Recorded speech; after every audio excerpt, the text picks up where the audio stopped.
Hi friends, ఈ రోజు నేను ఇడ్లీ వేసాను అనమాట. ఇడ్లీ వేయడం పెద్ద గొప్ప ఏంటి అనుకోకండి ఫ్రెండ్స్. ఇది దోశల పిండితో వేసిన ఇడ్లీ అనమాట. మొన్న ఒక వీడియోలో చూసాను దోశల పిండితో ఇడ్లీ వేయొచ్చని. కానీ ఎలా వస్తాయో అని టెన్షన్ పడతానే ఉన్నా. కానీ పొద్దున్న పప్పు రుబ్బామన్నమాట, అందుకని ఇడ్లీ కింద వేసాను.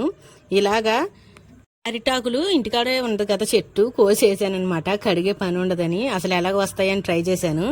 కానీ చాలా బాగా సూపర్గా వచ్చినాయి. ఇడ్లీ మాత్రం బాగా ఊడొస్తుంది అనమాట. కానీ చాలా బాగా వచ్చింది ఫ్రెండ్స్. మీరు కూడా ట్రై చేయండి ఇంట్లోనూ. ఇడ్లీ ఉడికినంత సేపు కూడా ఉడకలేదు, కానీ కొంచెం పలచగా ఉందనమాట. ఇందులో కొబ్బరి చట్నీ కూడా చేశాను. కొబ్బరి చట్నీ అలాగే శనగపప్పు చట్నీ అనమాట. కొబ్బరి శనగపప్పు చట్నీ సూపర్గా ఉందనమాట. కానీ రెండు కాంబినేషన్ బాగుంది, కానీ విడిగా తింటే మాత్రం టేస్ట్ అంతగా ఏం సూపర్గా ఏం లేదు, సమాంతరంగా ఉంది. నేను మాత్రం ట్రై చేశాను. ఇడ్లీ అనేది చాలా బాగా వచ్చింది ఫ్రెండ్స్. మీరు కూడా ట్రై చేయండి. ఇలాగా కడుక్కునే పని కూడా ఉండదన్నమాట. హెల్త్కి కూడా చాలా మంచిది అరిటాక్ అనేది, మీ అందరికీ తెలిసిందే.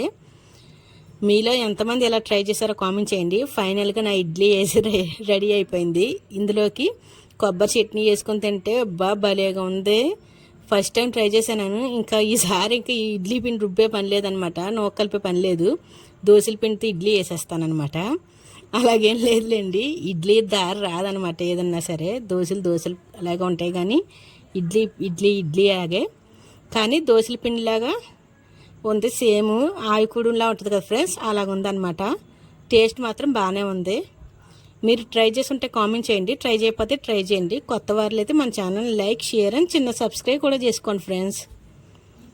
మీరు చిన్న లైక్ ఇస్తే నాకు వ్యూస్ అనేది బాగా వస్తాయి అన్నమాట. వాచ్ టైం కంప్లీట్ అయిపోద్ది.